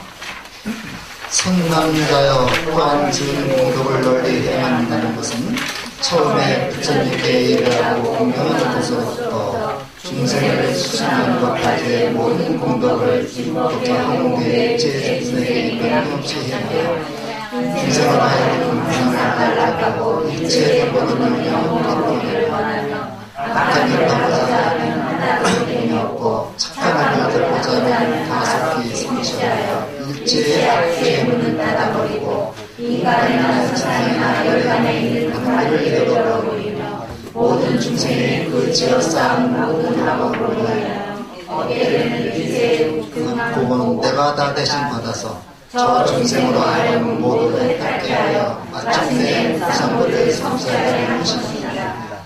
짤막하면서도 그 의미가 굉장히 깊죠. 중생을 해양한다는 것은 중생을 해양한다는 것은 뭐냐? 해양한다는 것은 뭐냐? 1, 2, 3, 4가 나오죠.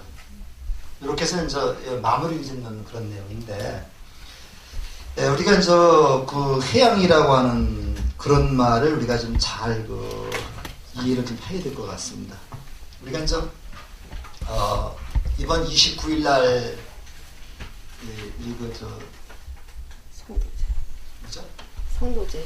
성도제.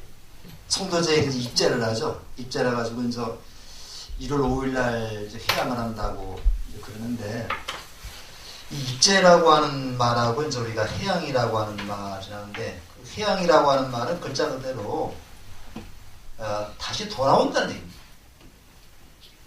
해자가 이제 원래의 자리로 다시 돌아온다는 얘기죠. 그래서 우리 불교에서 이 해양의 정신이 제가 보기에는 가장 중요한 정신이 아닌가. 내가 이제 일주일 동안 성도제 일주일 동안 내가 수행을 하면서 많은 공덕과 복덕을 쌓았습니다. 요거를 나 혼자만의 공덕으로 하지 않고 요거를 모든 중생과 나누어 가지는 것. 나누어 가지는 것, 해양이라고 그러죠. 그러니까 우리가 이제 보면요, 어떤 행사를 끝맺음하는 것이 아니라 끝맺음을 하는 입장에서 이걸 같이 나눠 갖는 것, 이걸 해양이라고 얘기합니다.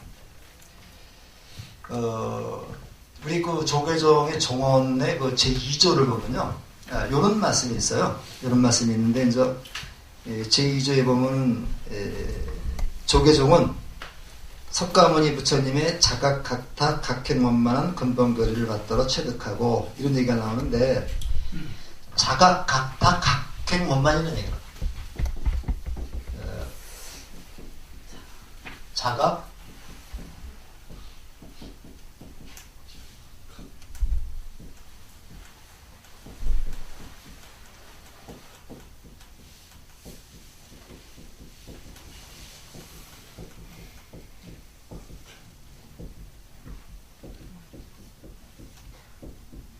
이게 이제 한문을 써면 자각, 각타, 각행원만. 요거 이제 석가모니 부처님의 가르침의 종지, 핵심이라고 얘기를 합니다. 여기 이제 그 종지라고 말하는데요. 석가모니 부처님이 우리에게 가르치신 핵심적인 것을 한마디로 요약하면 저 자각, 각타, 각행원만이라고. 이 자각이라는 게 뭐예요, 이거는요? 이거는 내 스스로 깨닫는 거죠. 요건 저 이렇게 다른 말로 하면 자리입니다, 이게. 자리고, 각타는 남을 깨닫게끔 도와주는 거죠. 요거는 우리가 다른 말로 하면 이타가 되죠. 우리가 자리타라고 많이 얘기를 하지만은 내가 깨달아서 내가 행복해서 다른 사람을 같이 행복하게 해주는 것. 이게 자리타가 되는 거고, 요게 지혜입니다, 요게 뭐예요, 그러면? 요게 자비가 되는 거죠. 그래서 내가 그 부처가 돼서 깨달음을 얻었으면은 그 깨달음을 같이 남에게 나눠주는 것. 그래서 남도 깨닫게 해주는 것. 그래서 요거를 우리가 이제 상구보리 하와중생이라고 말하고요. 요게 바로 보살 행위의 핵심이라고 볼 수가 있습니다. 그래서 바로 요 지혜라고 하는 것은 내가 수행 정진을 통해서 얻은 복덕입니다. 이건. 복덕이고 요게 바로 남에게 베풀어주는 것을 해양이라고 볼 수 있어요. 그래서 여태까지 우리가 이제 1번부터 시작을 해서 9번까지 9가지를 계속 쫙 열거해 왔습니다. 열거해 와서 요대로 수행한 것을 마지막에 중생들에게 같이 나눠주면서 중생과 그 기쁨을 같이 한다는 그런 의미를 우리가 이제 해양이라고 볼 수가 있는 거죠. 그래서 우리가 저기도 보면요, 법회에서도 보면 사홍서원을 하고 이게 이제 그 사홍서원도 역시 해양의 한 일종이라고 볼 수가 있겠습니다. 모든 중생을 다 이롭게 하고 그다음에 부처님의 가르침을 배워서 실천하겠다는 그런 다짐이잖아요. 그래서 우리가 이제 3기부터 시작을 해서 정건을 하고 마지막에 이제 사홍서원을 하는데, 사홍서원도 일종의 해양의 정신으로 우리가 볼 수가 있는 거예요. 근데 여기 이제 뭐라고 얘기가 되어 있느냐면요, 아주 그게 구구절절 아주 그 뼈에 사무치는 말씀입니다. 그 셋째 줄에 보면요, 중생으로 하여금 항상 안락하고 일체의 병고는 영영 얻기를 원한다. 이게 첫 번째죠. 중생으로 하여금 항상 안락하고 항상 편안하고 일체 병고는 없기를 원한다. 아프지 않고 모든 중생이 건강하게 살기를 발언하는 것이 바로 첫 번째 해양이 됩니다. 두 번째는 악한 일을 하고자 하면 하나도 됨이 없고, 악한 일을 하고자 하는 사람에게는 그 일이 이루어지지 않게 하고 착한 업을 닦고자 하면 모두 다 속히 성취하게 한다. 이거 얼마나 대단한 해양입니다, 이게. 남이 이제 악한 길로 가면은 그 사람을 밀어서 떨어지게 하는 게 아니라 그 사람을 악한 일을 하지 않도록 막고, 그 다음에 착한 일을 하는 사람은 그 착한 일을 더 잘할 수 있게끔 증장하는 것, 힘을 내게 해주는 것, 그렇게 함으로써 악취의 문을 닫아버린다. 악한 곳으로 떨어지는 그러한 문을 아예 내가 닫아버리겠다. 이게 두 번째 문. 악한 행동을 하는 사람이 악한 길로 떨어지지 않도록 악한 길로 가는 문을 내가 닫아버리겠다. 이게 이제 그 두 번째고요. 그 다음에 반대로 어떻게 됩니까? 인간이나 천상이나 열반에 이르는 바른 길은 내가 열어놓겠다. 인간이나 천상이나 열반에 이르는 바른 길로 하는 것, 착한 길로 가는 길은 내가 완전히 열어놓겠다. 이게 세 번째 다짐이고요. 네 번째는 아주 그 극치입니다, 이게. 모든 중생이 그 지어 쌓은 모든 악업으로 인하여 얻게 되는 일체의 극중한 아주 무거운 그 괴로움은 내가 다 대신받아서 내가 다 대신받고 네 번째죠. 다른 사람이 된 악업을 내가 다 받아서 내가 속죄하고 참여하고 다른 사람을 위해서 기도하고 속죄하고 참여해서 그 사람이 좋은 곳으로 갈 수 있게끔 내가 모든 신명을 다 바치겠다. 이런 네 가지 그 다짐을 하는 겁니다. 다짐을 하면서 중생으로 하여금 모두 혜택케 해서 마침내 무상보리 깨달음을 얻게 하는 것이다. 결과적으로 이제 가장 핵심되는 얘기는 여기 있습니다. 모든 중생들을 깨달음에 이르게 하게끔 내가 신명을 다 바치겠다.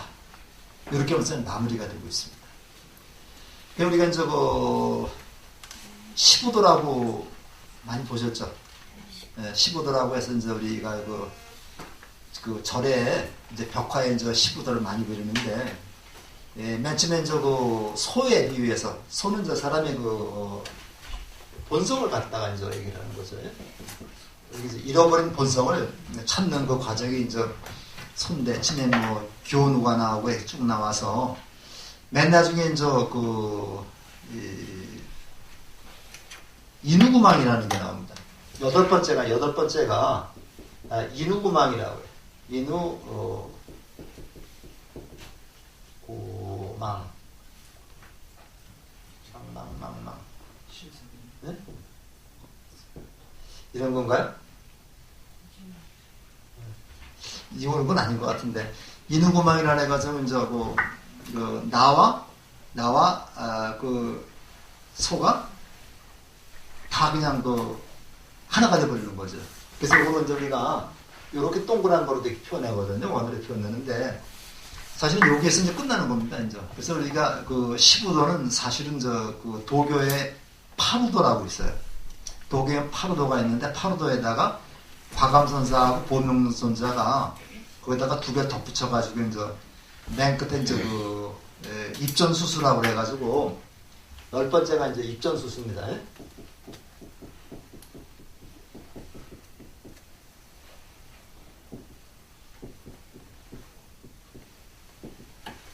입전수수라 해가지고 이 전자가 이제 시장 전자입니다. 이제. 다시 시장으로 돌아가서 중생과 함께 한다는 얘기거든요. 그래서 나오는데 이 15대에서는 저기 얘기하는 거면요. 결과적으로 모든 깨달은 불법은 자기 혼자만 깨닫는 게 아니고 여기까지가 자기 혼자만 깨닫는 겁니다. 자기 혼자만 깨닫는 게 아니고 깨달은 뒤에 다시 시중으로 들어가지고 그 사람들이 이제 한 속세죠. 속세로 들어가서 그 속세의 중생들을 부처로 다시 태어나게 하는 것. 이게 이제 불교의 근본 목적이고 이걸 우리가 대승불교라고 그러는 거잖아요. 그래서 그 대승불교는 저 소승은 자기 혼자만 깨달음을 완성하는 거라고 한다면은 대중은 내가 깨달은 다음에 중생과 함께 그 깨달음을 누리겠다는 게 대승이라고 그러잖아요. 그래서 그 입전수수라고 하는 것이 이제 15대의 맨 마지막으로 나옵니다. 이것이 바로 뭐냐면 해양이죠. 해양인데 우리 한승원 씨가 쓴 그 소설 중에 이제 아재 바라아재라는 소설이 있어요. 읽어보셨나요? 그 영화로도 나왔었죠? 영화로 나왔는데 이제 그걸 저도 좀 읽어본 지 하도 오래돼가지고 잘 기억은 안 나지만은 진성이라고 하는 그 여자 고등학교 이제 동기동창이 두 사람이 출가를 합니다.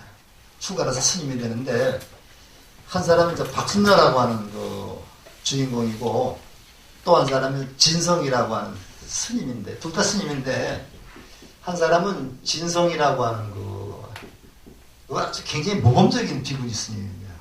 모범적인 비구니 스님이고 또 하나는 본명은 뭔지 모르는데 이름이 박순녀예요. 박순녀인데 이 여자는 별로 수행도 하지 않고 수행을 해서 출가했다가 그냥 견디지 못하고 다시 그냥 환속을 했어요.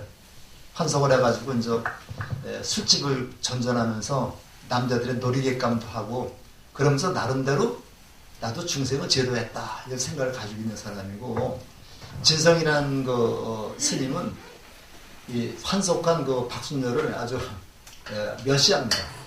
멸시하면서 이제 자기 혼자 도를 깨치려고 노력을 하지만 그것을 완전한 도에 이르지 못해요.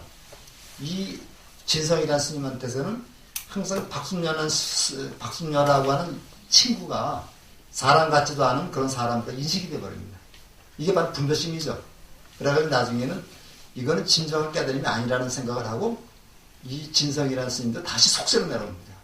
속세로 내려와서 이제 그 시중에 가서 남자들과 같이 어울려 지내면서 새로운 인생을 사는 그런 내용으로 끝이 나거든요. 그래서 결과적으로 무슨 얘기냐면요. 자기 혼자 수행을 하면서 혼자 그 깨달음을 얻으려는 것은 잘못된 것이다. 그 깨달음을 다시 사회에 환원할 수 있는 그런 자세가 필요하다는 얘기죠. 그래서 이런 것이 이제 부처님의 그 생애에서도 보면은 부처님이 이제 그 6년 만에 깨달아서 부처가 됐잖아요. 부처가 됐는데 굉장히 고민을 많이 합니다, 부처님이. 49일 동안 이제 7번씩 자리를 옮겨가요. 49일 동안 깨달음을 얻은 다음에 49일 동안 7번씩 자리를 옮겨가면서 여기서 이런 생각을 하고 또 자리를 옮겨 저쪽에 가서 그 참선하면서는 이런 생각을 하고 과연 내가 깨달은 내용을 중생들이 알아들을 수 있을까? 중생들이 알아듣지 못한다면 나는 이대로 열반에 드는 것이 낫지 않을까? 이렇게 굉장히 고민을 많이 하게 되죠. 그래서 이것이 이제 우리 부처님 그렇게 그 부처님이 고민을 하기 때문에 범천 하느님이 나타나가지고 부처님한테 중생 제도에 나설 것을 간청했다고 그러죠. 근데 사실은 이제 그게 부처님이 갈등을 많이 한 겁니다. 갈등을 많이 했는데 결국 부처님이 그 자리에서 중생을 생각하지 않고 그대로 열반에 들어버렸다면 이거는 소승이죠. 근데 부처님은 다시 속세로 나옵니다. 속세로 나와가지고 중생들과 같이 하면서 당신이 깨달은 것을 갖다 중생들에게 알려주는 거죠. 그 핵심이 뭐냐면 당신은 원래 부처인데 부처임을 모르고 중생 노릇을 하고 있다. 말 중생심에 벗어나서 부처의 행동을 하도록 노력하라. 이게 이제 부처님이 가르친 깨달음의 근본입니다. 그래서 이것은 바로 우리가 이제 잠깐 각타라고 얘기하는 거죠.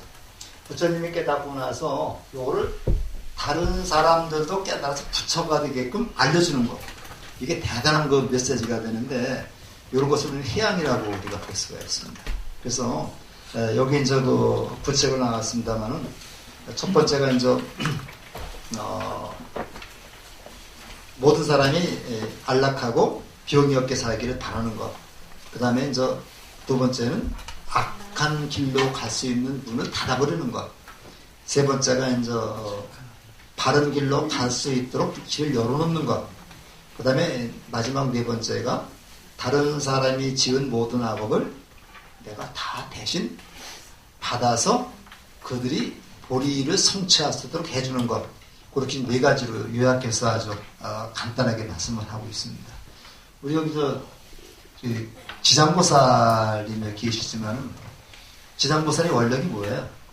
이분의 원력이 모든 지옥 중생들이 다 성불할 때까지 나는 성불하지 않겠다. 이런 원을 세운 분이죠. 그래서 이런 원이 바로 우리 해양의 정신에 가장 채양의 정신을 가장 잘 말한 것이 아닌가 그렇게 생각을 할 수가 있겠습니다.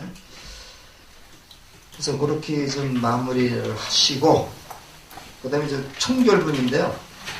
요거는 이제 지금 10가지 서문을 빼놓고 이제 10가지가 되는데 10가지를 이제 다 얘기를 한 다음에 이제 마무리 총 결론입니다. 결론인데 이것도 조금만 읽어보고 시작하겠습니다. 선남자여 이것이 보살 마살의 10가지 이름을 부족하고 원만하게 하느니 모든 보살이 이 영혼의 스신나에 나아가는 영혼의 인생을 성숙하며 아무따라 상박상불리에 수신하며 어려운 보살의 한량한 모든 돈을 많이 성취하느니 이 까닭에 선남자여 너희들은 이 뜻을 마땅히 어찌 알지니까 만약 어떤 선남자 선녀인이 것을 긁어서 14절 글자를 보면서 제3의 거룩한 그 땅과 인간과 신상에서 가장 수승한 하나님으로 저 모든 세계에 있는 중생들에게 보시하여 저 모든 세계에 계시는 모두에게 보내하기를 저 글자의 국민이 성법을 지내도록 항상 계속하여 끊이지 아니하여 얻을 공덕과 다시 어떤 사람이 원하는 잠깐 동안 듣고 얻을 공덕과를 비교하며 앞에 말한 공덕은 100분의 1도 되지 못하면 1000분의 1도 되지 못하면 내지 6반이 3타분의 1도 또한 되지 못한다. 어서 많이 거기까지 이거 어서 많이 듣던 소리죠. 뭐 1000분의 1도 무한되면 나오는데 거기 넷째 줄에 묘한 칠보 또한 모든 인간과 천상에서 가장 수승한 하려고 시작을 해서 그 다음 줄에 얻을 공덕과 여기까지는 재시입니다. 재물로 보시하는 거예요. 이건 재시라고 그러죠. 재물로 보시하는 거죠. 칠보 나오죠. 칠보.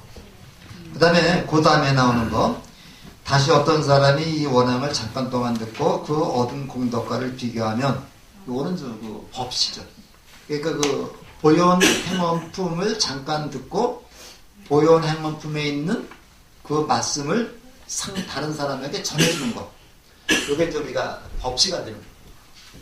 이것이 이제 금강경에서는 삼천대천세계의 칠보로 하는 보시와 금강경 4국의 한 구절을 들려주는 보시 이렇게 나눠서 설명합니다.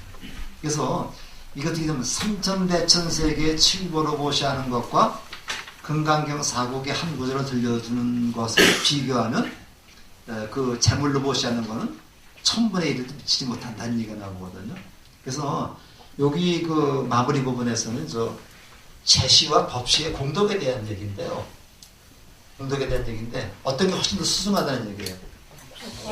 법시가 훨씬 더 수승하다는 얘기죠. 그래서 지금까지 말씀한 보현행원품 한 구절을 들려주는 것이 칠보로 장식한 재물을 보시하는 것보다 훨씬 더 수승하다는 얘기입니다. 그러면 우리가 바꿔 얘기하면요. 이걸 전혀 공덕이 없느냐? 이것만 공덕이 있고 공덕이 없느냐? 이렇게 생각하면 안 되는 거죠. 근데 사실은요. 우리가 좀 부처님 앞에 이제 이렇게 복전함에 뭐 넣거나 그다음에 뭐 자기 재산을 들어서 이제 이렇게 보시하는 게 이제 재시고 그다음에 이제 그 법문을 들려주거나 그다음에 이제 그 불교의 교리를 가르쳐 주는 게 이제 법시인데 사실은 다 이것이 소중하고 수중한 공덕이 있습니다. 그런데 그런 그 재물을 보시하는 것보다는 이 저기를 갖다가 법을 전해주는 것이 더 공덕이 크다는 얘기죠. 왜냐하면 재물은 유한합니다. 이거는 이거 유한한 거죠. 한계가 있습니다. 끝이 있어요. 그렇지만 이거는 법시는 무한합니다. 가서 무한하기 때문에 역시 무한한 그 법시가 유한한 그 재물이라는 것이 이제 없어질 때가 있잖아요. 그래서 그거보다 수승하다는 건데 사실은 이 법시하고 재시를 나누는 그 구분이 굉장히 모호합니다. 이게. 우리가 예를 들어서 여기 이제 그 우리 이제 절에 이제 어떤 그 많은 돈을 갖다 보시를 했다. 그 보시한 것으로다가 법을 전하는 뭐 그 법당을 짓는다거나 또는 뭐 법을 전하는 뭐 이렇게 교육기관을 만든다거나 이렇게 해서 우리가 그 회양을 하게 되면은 재시로 우리가 보시를 했지만 결국 역할은 법시의 역할을 하는 거거든요. 그렇기 때문에 재시가 공덕이 없다라고 얘기를 하는 거 아니죠. 여기서 극단적으로 얘기를 해서 보현행원품 한 구절을 들려주는 것이 칠보로 장식된 재물을 보시하는 것보다 낫다고 해서 이렇게 비교해서 설명하는 방편으로 설명하는 것이지 재시의 공덕이 전혀 없다는 얘기는 아닙니다. 그래서 이제 우리가 잘못 생각하면 이게 굉장히 좀 오해도 좀 많이 우리가 얻을 수 있는 거지만은 그래서 이 보시에는 이렇게 재시가 있고 법시가 있고 또 어떤 시가 있어요? 세 가지가 있죠? 무의시라고 되어 있죠. 무의시라고 해서 요거는 우리 그 두려움을 느껴지는 죽음이라든가 병이라든가 이런 두려움을 얻게 해주는 보시를 우리가 이제 무예시라고 얘기합니다. 그래서 우리가 이제 제시가 있고 법시가 있고 무예시가 있다 이렇게 보고 꼭 뭐저 법시가 아니더라도 무제칠시라는 것도 있죠. 재물을 부주지 않아도 사람들을 편안하게 해주는 뭐 웃음이라든가 좋은 말 같은 것들이 무제칠시에 포함이 되기 때문에 우리가 꼭 재물로 가서 해준다. 그 다음에 뭐 돈을 내야만 된다. 이런 것은 아니라고 볼 수가 있겠습니다. 그래서 그런 기회가 돼가면서 그 뒤에 조금만 더 한 단락만 더 읽어보겠습니다. 다시 어떤 사람이 깊은 진심으로 이 내용을 하나 가지고 읽고 외우거나 내기 한사분을 더 서사하면 속히 오무간업이 소멸하여 세간에 있는 심신의 모든 병과 모든 고뇌와 내지 일체 분비일체의 일체의 악업이 모두 소멸하며 또한 일체의 마음과 야차와 고뇌와 몸매나 부다 등 피를 빨고 살을 먹는 악한 귀신들이 다 멀리 나가며 혹은 부심하여 가까이서 친근하며 수월하니 이 까닭에 이 원함을 배우는 사람은 이 세간을 지님에 조금 더 자유가 없어 마치 동등의 달이 불안 밖으로 나온 듯 하니라. 그래서 여기 둘째째로 오무간업이라는 게 나오는데요. 이 오무간업이 나오는데 이 오무간이라고 하는 말은 간자가 사위 간자죠. 그러니까 무간이라고 하는 말은 이게 우리가 벌을 받을 때도 약간 사이라는 쉰다는 얘기입니다. 잠깐 쉬면서 우리가 벌을 받으면 좀 나아요. 우리가 일제 때 우리 독립운동가들이 고문을 많이 당하는데 고문도 1시간 정도 받다가 한 10분씩 그러면 나는데 이 무간이라는 말은 쉴 사이 없이 간격이 없이 계속 이어지는 겁니다. 그러니까 우리가 지옥에 가면은 무간지옥이라고 말하죠. 무간지옥이라고 하는 말은 우리가 쉴 새 없이 처음부터 끝까지 뭐 언제까지인지 모르겠습니다만 단 한 번도 쉴 사이 없이 그냥 받는 벌을 우리가 무간지옥이라고 해요. 뭐 발열지옥도 있고 그렇게 여러 가지가 있는데 이 오무간업이라는 말은 5가지 죄를 지었을 때 이런 무간지옥에 떨어져 가지고 받는 벌을 오무간업이라고 해요. 참고적으로 이제 우리가 보면은 첫째가 어머니를 죽이는 게 첫 번째 죄입니다. 이걸 오역죄라고 얘기를 하는데 어머니를 죽이는 게 첫 번째 가장 큰 오역죄가 되겠습니다. 오역죄라고 그래요. 오역죄. 어머니를 죽이는 것. 두 번째가 아버지를 죽이는 겁니다. 아버지를 죽이는 것. 근데 유교에서 효경이라고 하는 책에는 아버지 중심으로 되어 있습니다. 이제 우리가 정자가 썼다고 그러죠. 거기 보면 수지부모는 신체 발부는 수지부모라 이렇게 해서 아버지 중심으로 되어 있어서 부생모육지원이라고 얘기를 합니다. 아버지가 낳으시고 어머니가 기르셨다고 그러죠. 그래서 우리 송광 선생의 훈민가에도 보면은 아버님 날 낳으시고 어머님 날 기르시니 두 번 고다니시면 이 몸이 살아실까. 그 유명한 훈민가에 나오는 시조죠. 그래서 부생모육지원이라고 하는데 아버지가 우선합니다. 근데 그거에 상대되는 것이 불교의 부모은중경이라고 있어요. 부모은중경에는 어머니 중심입니다. 어머니 중심이 돼가지고 어머니가 10달 동안 아기를 몸속에 품었다가 태어나게 하는 10가지 은혜가 나오죠. 10가지 은혜가 쭉 나오는데 기본적인 불교는 역시 정확해. 불교는 여자를 중심으로 해서 어머니를 더 우선했고, 그 다음에 유교에서는 불교는 그랬고 유교에서는 아버지 중 가부장적인 그런 종교라고 생각이 듭니다. 그래서 두 번째가 아버지를 죽이는 것, 세 번째가 아라한을 죽이는 것, 깨달은 사람, 성자를 죽이는 것, 네 번째가 부처님 몸에 피가 나게 하는 죄. 부처님 몸에 피가 나게 하는 죄. 이 죄를 누가 범했어요? 대받았다가 이 죄를 범했죠. 그 대받았다가 이제 땅속이 꺼지면 땅이 꺼지면서 지옥에 떨어졌다고 하는 그런 얘기가 나옵니다. 그 다음에 다섯 번째가 화합성을 해치는 것. 화합성. 이게 이제 화합성이라 그래가지고요. 요게 바로 승가입니다. 승가. 승가를 분열시키는 죄. 승가를 분열시키는 죄. 그래서 이제 우리가 지금도 그렇습니다. 지금도 이제 그 우리 조계종단에서 가장 큰 죄가 바로 바라이죄라고 그러는데요. 바라이죄라 그러는데 승단을 분열시킨 죄. 승단을 분열시킨 죄가 있으면 그대로 조계종 쫓아내버립니다. 그래서 그렇게 쫓겨난 분들도 몇 분 계세요.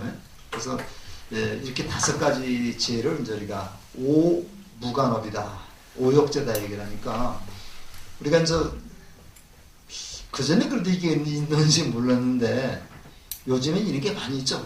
이런 폐륜나들이 굉장히 많이 있는데 어머니를 죽이거나 아버지를 죽이거나 아라한을 죽이거나 부처님 몸에 피가 나게 하거나 승단을 혼란스럽게 한 그런 죄를 지은 사람은 지옥에 떨어진다는 그런 얘기를 하고 있습니다.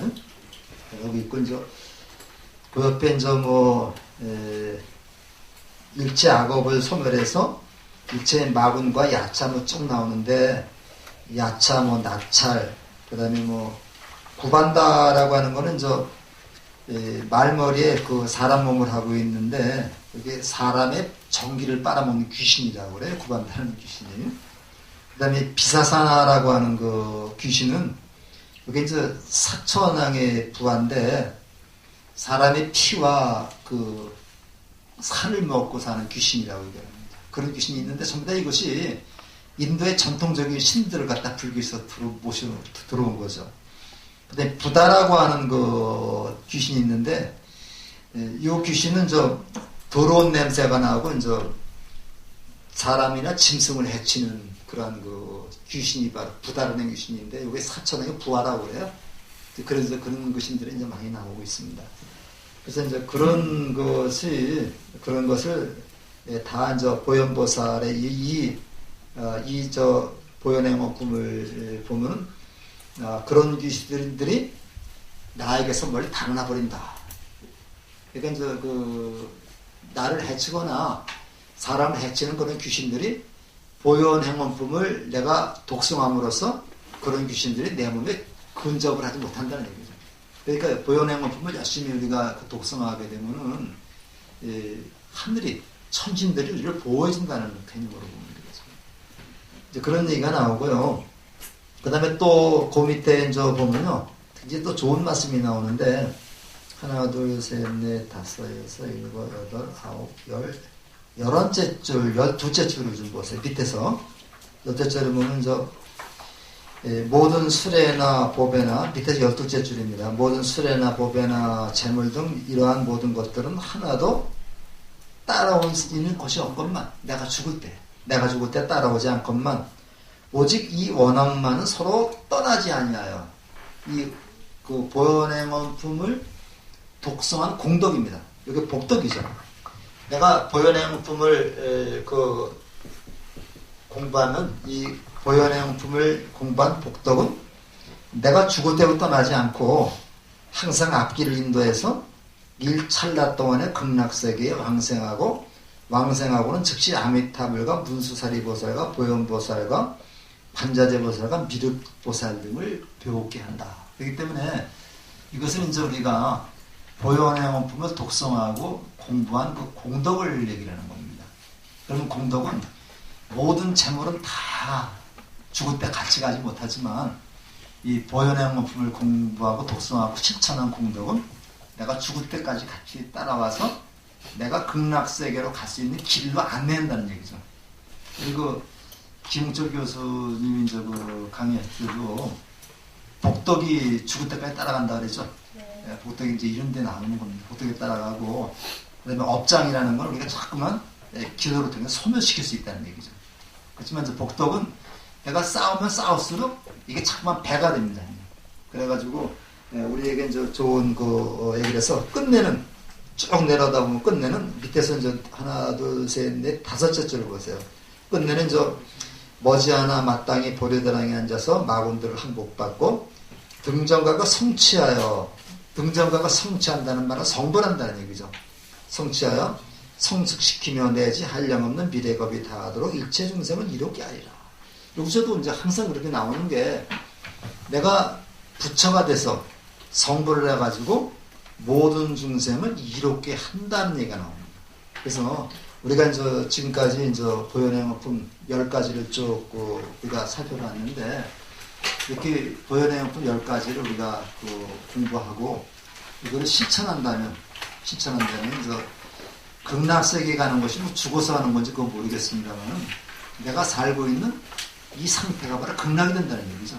그래서 죽어서 우리가 뭐 극락 가고 뭐 천당 가고 그런 얘기가 아니라 내가 이 보현행어품을 공부하고 실천하는 그 자체가 바로 내가 행복해지고 내가 천당과 같은 그런 세상에 살 수 있게 된다라고 하는 그런 말씀을 다시 한번 강조하면서 모든 사람들이 다 보현행어품을 공부하고 실천할 것을 이제 마지막으로 강조한 것이라고 볼 수가 있겠습니다. 그 다음에 이제 개성이 나와요. 그 보현행어품 보면은 어떤 경전이든지 이제 이렇게 산문으로 쭉 얘기가 된 다음에 요거를 다시 한번 강조하는 개성이 나오거든요. 근데 개성은 생략을 했는데 화엄경 그 보현행어품을 보시든지 아니면 보현행어품만 따로 이렇게 편집한 책이 있습니다. 얄팍한 책이 있는데 그런 책들을 한번 보시면 나중에 그 개성까지도 쭉 나오고 그 다음에 스님들이나 그 학자들이 친절하게 해설 붙인 것도 좀 있고 그렇습니다. 그래서 요거까지 끝내지 마시고 한번 좀 보현행어품이나 또 그 관세음보살 보문품도 굉장히 많이 읽고 있습니다. 그래서 관세음보살 보문품이나 이런 짤막한 경전을 한번 읽고 그대로 실천하면 훨씬 더 좋지 않을까 그런 생각이 들고요. 계획보다 5분 더 일찍 끝냈습니다. 50분입니다. 이렇게 추운 밤 늦게까지 오셔서 공부를 해주신 여러분들한테 굉장히 감사 말씀드리고요. 그 다음에 집전해 주신다고 수고한 우리 무변지 포교사님하고 또 우리 공덕장 교육과정이 굉장히 고생을 많이 했습니다. 큰 박수 좀 부탁드리겠습니다. 이제 쉬었다가